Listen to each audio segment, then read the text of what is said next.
Sebenarnya kalau kita melihat potensi Indonesia, itu kita harus mapping ya AI dari hulu ke hilir nih. AI itu kan yang kita tahu sekarang kan ada ChatGPT, Gemini itu kan consumer aplikasi. Ya. Sebenarnya kalau kita tarik ujung ke belakang, AI itu ada data center, di mana data center itu butuh listrik yang semakin tinggi.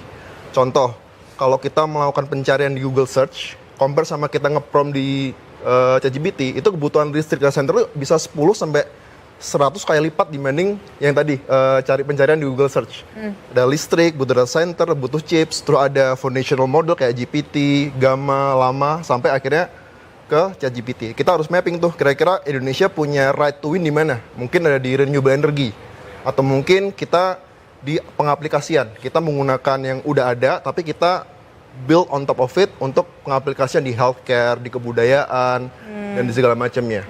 Apakah kita punya potensi untuk ngebuat semacam GPT atau Gemini? Maybe yes, maybe no.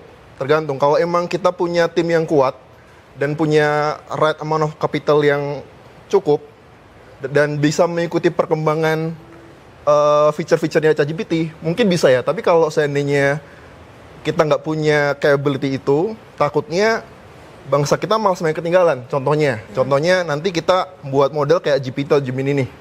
Tapi kita paksakan untuk masyarakat kita pakai.